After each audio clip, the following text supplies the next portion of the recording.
कि रोज सुबह उठते ही आपको बस यह शब्द बोलने हैं और इससे जो भी आपकी इच्छा है वो जरूर पूरी होगी। भगवान शिव आप पर प्रसन्न होंगे। उसके लिए बस आपको ये शब्द बोलने हैं और बिना पूजा पाठ के भी आपको इतना फल प्राप्त होगा कि जिसकी आप कल्पना तक भी नहीं कर पाएंगे। मित्रों, भोलेनाथ और महागौरी सदैव अपने भक्तों पर कृपा बरसाते हैं। इन दोनों में से अगर आप किसी एक को भी खुश कर लेते हैं तो आपको वही लाभ मिलेगा जो आप अपने जीवन में चाहते हैं। सुबह के समय यहां बताए जाने वाले शब्द जरूर बोलें। अगर आप एक विद्यार्थी हैं, छोटे बच्चे हैं, तो भी आप इस उपाय को कर सकते हैं। सिर्फ घर के बड़ों को ही नहीं, घर के बच्चों तक को भी ये उपाय करना चाहिए, क्योंकि भक्तों, इससे आपका मानसिक विकास इतना मजबूत होगा कि आपको अपनी परीक्षा में सफलता मिलेगी। और घर की स्त्रियां भी इस उपाय को जरूर करें। आपको सुबह सिर्फ और सिर्फ ये शब्द बोलने हैं और तो और इसके लिए आपको नहाने की भी करने की जरूरत नहीं है। भक्तों, हर उपाय में भगवान से जुड़े हर काम में आपको स्वच्छता का ख्याल रखना पड़ता है और स्नान करके साफ सुथरे कपड़े धारण करने होते हैं और इसके बाद ही आप उपाय कर सकते हैं। उसका जवाब है सिर्फ 2 शब्द जो आपको सुबह के समय बोलने हैं।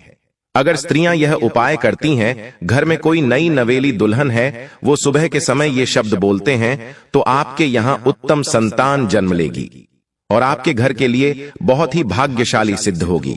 आपका वैवाहिक जीवन बहुत अच्छा हो जाएगा। इतना शुभ फल आपको मिलेगा जिसकी आप कल्पना भी नहीं कर सकते।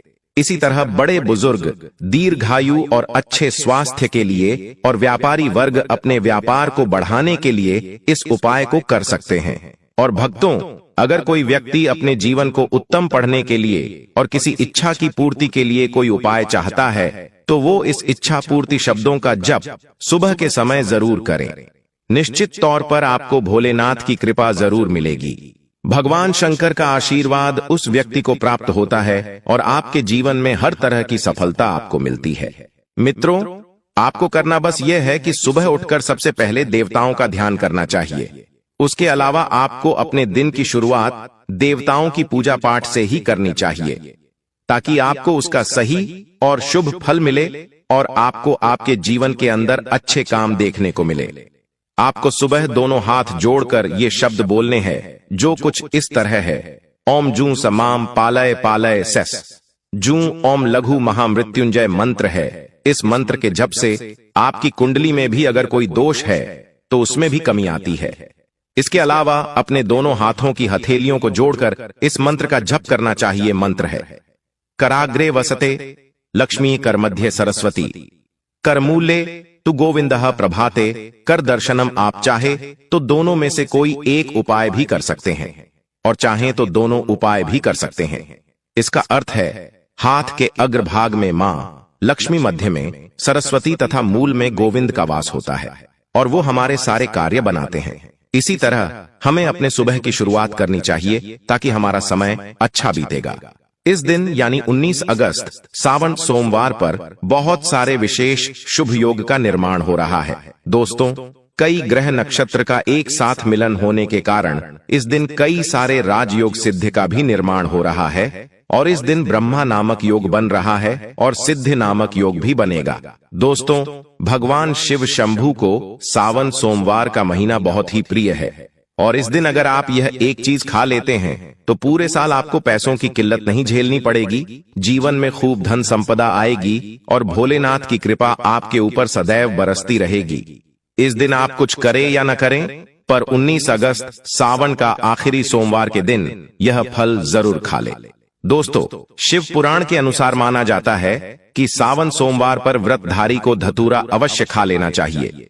भले ही आप थोड़ा सा खाएं, लेकिन जरूर खाएं, इससे व्रत पूरा हो जाता है।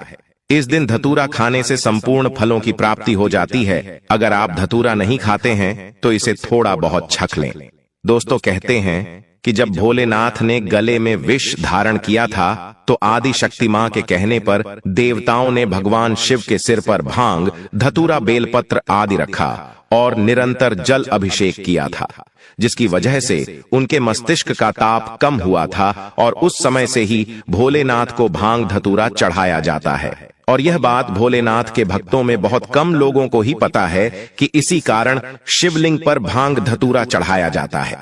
दोस्तों, अगर आपके घर में शिवलिंग है तो आज के दिन आप चाहे तो शिव जी का त्रिशूल हुआ, डमरू हुआ, ये भी आप उनको अर्पित कर सकते हैं। शिव के डमरू की दम दम की ध्वनि मंगल गुरु से संबंधित होती है, क्योंकि चंद्रमा उनके मस्तक पर विराजमान होकर अपनी क्रांति से अनंत आकाश में जटाधारी महामृत्युंजय को प्रसन्न करता है, और बुध आदि ग्रह है इसमें संभव से सहायक होते हैं। तो यह आज के दिन डमरू अर्पित करें। भोले बाबा का डमरू आप धारण भी कर सकते हैं। अभिमंत्रित करके आप अपने शरीर पर छोटा सा चांदी का डमरू धारण करें।